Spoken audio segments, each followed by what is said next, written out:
I would now like to invite any of you to ask questions and clarify or ideas or thoughts or anything that this has brought. I have a question. Yes, Emily. So that was wonderful. Thank you. I thought it was really insightful that you noted that oftentimes, even though organizations can predict an event that actually will happen in the future, that they don't incorporate that knowledge into decision making. Yeah. I'm wondering if you also think that it might be easier to incorporate more extensibility principles or robustness principles into decision making than the risk-based approaches that might help if they were actually incorporated. What do you think about that? So it's tricky because there are both robust and extensible ways of making decisions, right? So the question is, do we have a set, like these are the rules that we follow to make this decision, or we will make this decision when a threshold is reached, or we have a very explicit way of doing it, or we have a more adaptive process or policy that allows, decision making to be, by the individual or in some kind of democratic process that you can or doesn't necessarily have to follow, right?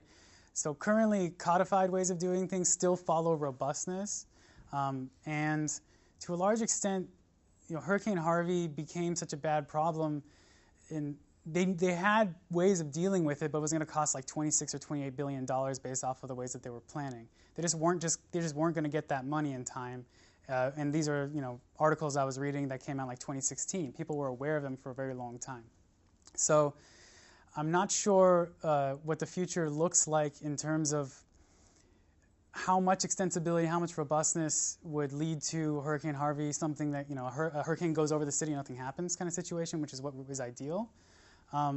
But I do see that we're moving into a world where we now have the opportunity to have these kind of extensible policies in place and recognize their importance for these kinds of surprising scenarios that we haven't experienced before.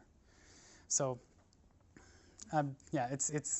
there's the problem with this, with the end of my dissertation, is I've gotten to the point where I now think this is how resilience is and this is where we should go in the world, but it's very difficult to prove that this is definitely better, It hasn't really been done yet.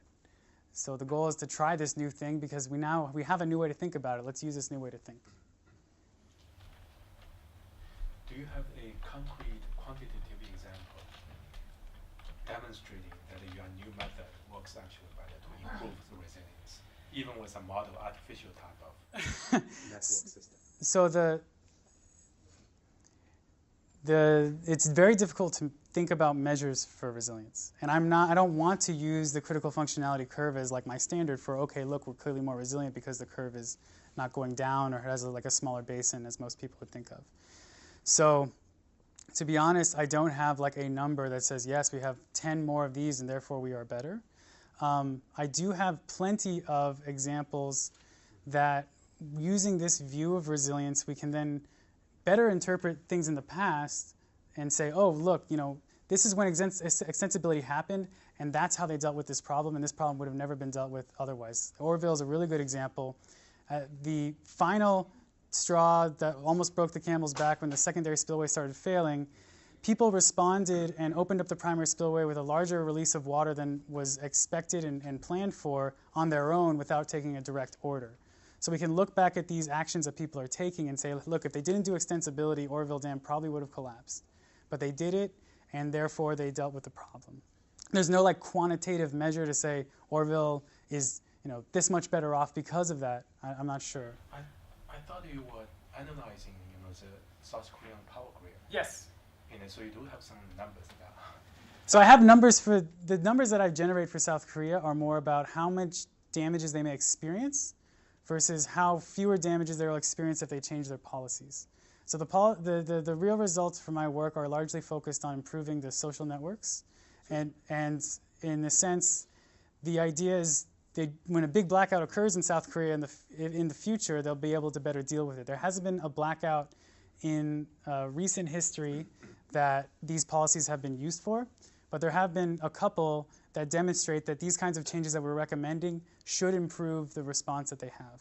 So the largest blackout that happened in South Korea in 2011 that affected Seoul was exacerbated because of slow decision-making processes across organizations.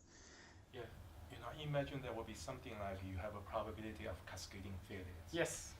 And then after implementing your new method, the probability has been reduced. So do you have anything like that? No. So the focus on extensibility and heuristics does not focus on reducing probability of failures. So what I'm trying to produce now is not, okay, there's going to be less chances of this transformer failing or this transformer failing causing a big problem, and more information for saying, okay, the transformer has failed, what are we going to do? There's two ways to think about infrastructure protection that are kind of demonstrated in the Orville example as well, where you have Department of Water Resources who says the dam will never fail, we're going to keep it going, and then CAL FIRE who says, yeah, that's okay, but what happens when it actually fails? If that primary spillway fails, what's going to happen, right? We're trying to marry and develop quantitative measures or like network science measures or other kinds of measures that allow us to marry these two worlds together to then improve policies before these issues occur. So it's not reducing the probability, and it's not saying that the damages will be less because of it in terms of like, okay, look, this region is smaller. It's more people will respond better, so these damages may never be experienced because we're planning and preparing, we're absorbing those kinds of things better. Yes? So following his question, can you explain more about the metric that you use for your network analysis? How did you observe and how did you find out switching roles and then shifting roles as the failure occurs? Can you explain more about that? So there's network science tools, and the primary measure is called betweenness.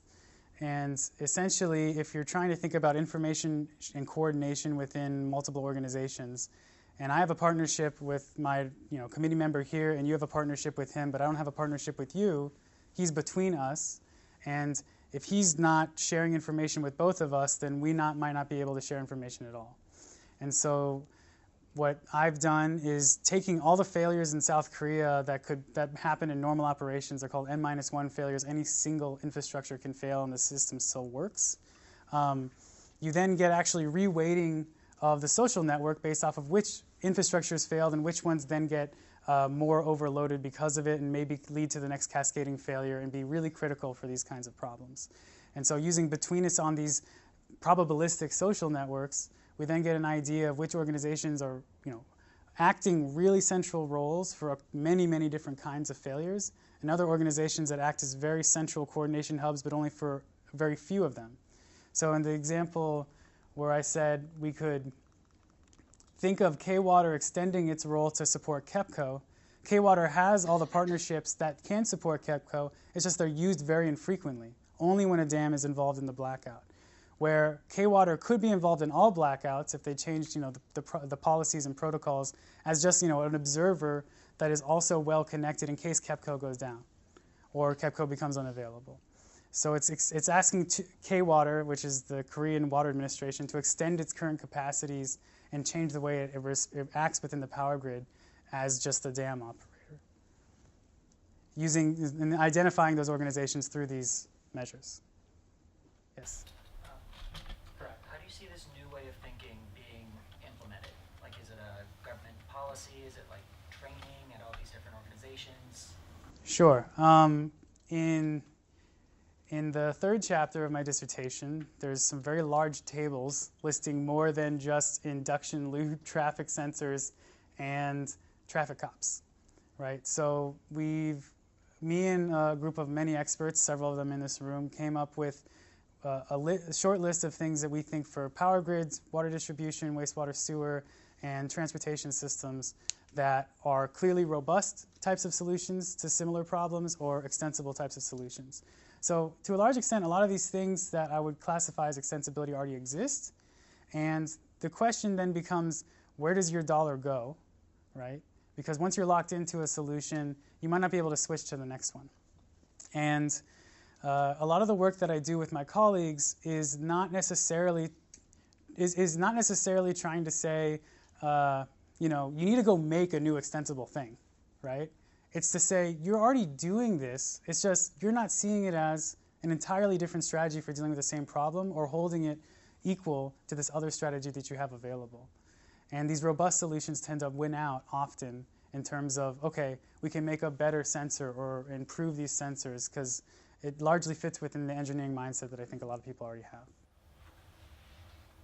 So at what level does that happen? So it happens at all scales within the organization. So in the chapter, I have these tables that wouldn't fit on a slide, and I don't want to show that as text, but we do it at like an individual component level. We do it kind of at a larger, like, generation plant type level, and then an entire system level. So examples might be like you could have N-1 reliability standards as a standard for the entire North American power system, many other power systems. There's ways of thinking about that standard alongside SAIDI or SAFE, which is a rule of thumb reliability metric that is saying you need to be 9 nines of reliability or 10 nines of reliability good. Those types of things. You have this rule of thumb metric, and then you have this like explicit protocol, are both on the whole system level, and all the way down to the way in which operators are trained who are actually managing the grid to work in very specific ways, look at very specific numbers and values, and then you can train them to think in very dangerous and other kinds of situations, and have new training or other ways for developing their heuristics for new kinds of problems. So in the chapter, it goes into detail of many different levels in which this could be applied. Margaret's been adamant. Most of what you've talked about seems to address technical systems and infrastructure as technical systems. And there's a growing community at ASU and other universities that are looking at the intersection of social, ecological, and technical systems. So thinking forward, next steps in broadening these heuristics and their value to a variety of different disciplines that care about resilience. How have you thought about how to translate these heuristics to more social or ecological, non-technical arenas? So I would argue that this work is within what I call socio-technical or techno-social, depending on who's talking, I guess. So if anything, this is bridging kind of the technological engineering side and more of a human organizational social side. But you might notice that climate change is driving a lot of these things. I didn't mention climate change once. So like environmental factors and the ways in which the hurricanes actually occur is not something I'm expert with, but I do work with people who do work on those kinds of problems that are in this room and otherwise. And my personal focus and aims for the future is to really nail down these socio-technical ways of thinking of it, because I don't think I have the expertise or the interest necessarily right now to go and become this expert on these ecological factors. So, I'm applying to jobs right now. I applied to Caltech as one place, and I applied to Northeastern as another place. And like Northeastern has experts in certain kinds of failures. Caltech has experts in like earthquakes. I don't want to become an earthquake expert. I want to work with these people. Yeah. Tom. A question from online. We have an online question. That's awesome. Marcus from Texas asks, if you were a municipality, how would you implement this new way of thinking? How would this new way of thinking improve your resilience? So what needs to happen, I think, prior to that is kind of building off of both Emily and Brad's questions, is we don't even have kind of a list or understanding as to what is robust and what is extensible yet. I've created these distinctions, and I'm good at identifying them, but if you look at a lot of different kinds of technology and a lot of different options that are available, it's not necessarily clear, is that a robustness solution or extensibility solution as of today? The goal for future work would be to make that strong distinction and provide experts who are already managing, Houston or other infrastructure systems to say, here's a suite of different options you have available that fit within different categories. Your problems look like this. Maybe you should consider these category of solutions, or this mix of different kinds of solutions might be one way to think about it. Another way to think about it would be, I would love to just give experts this way of thinking about resilience and see what they would do with it. So the critical functionality curve is extremely prevalent. For those of you who aren't in the room who don't do resilient infrastructure research, it's in like almost every research article on resilience infrastructure. So the first step for me really is to try and change their minds. And I think just that process of changing minds would lead to really innovative new ways of having both robust, extensible, or resilient systems. Johnny. Awesome presentation. Thank you. Congratulations on that. So my question is actually on this slide here. I noticed that as you talk about robustness and extensibility, I see a human on the right and no human considered in the context on the left. And is that a distinguishing factor? And if so, could you say something about that? In the theoretical sense that I think of robustness and extensibility, I do think robustness is exemplified by technology, and that extensibility is exemplified by people, where even the most amazing and effective and unknown AI or other kinds of technological solution that might seem like it exhibits extensibility has some kind of threshold built into it where it has a limited view of the world at some point. And technology is all about reducing degrees of freedom to a certain point, and by doing that, you're essentially making a robust system. People, on the other hand, can blow up degrees of freedom, and often do, and because of that, people are often more extensible than robust, and people also have trouble following the same thing over and over and over again. If you were to say, just do this one process in this order every time, they might screw up, where an algorithm won't, those kinds of things. So that seems to imply then that if, according to the way you're defining these strategies, that if a human is not in the loop, then resilience may not be accessible. But the same argument can be made about a technology, right? If a human is only in the loop and there's no technological solution that they can lean on, then there's no robustness, right? Robustness is also good. It's just, it tends to be the thing that we focus on. So more extensibility might start evening things out, but too much extensibility itself might be really dangerous. Yes?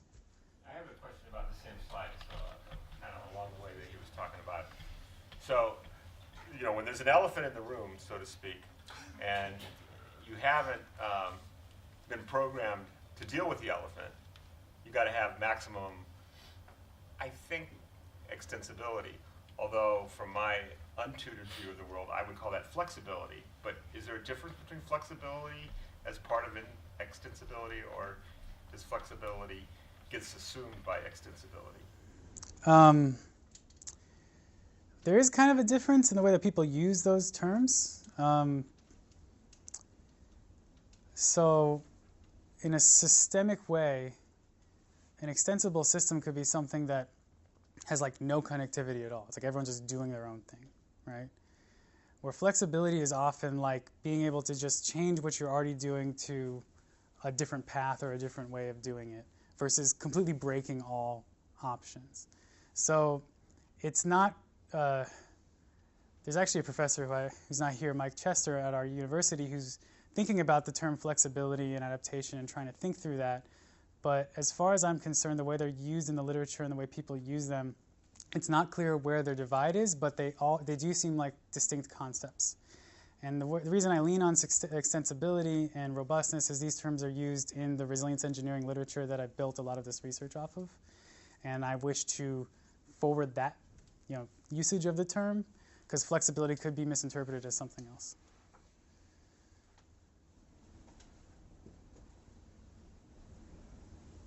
If there are no more questions, and it is already 5 o'clock, I thank you all for coming in person and you online again for sticking with me, and I hope you enjoyed my dissertation defense.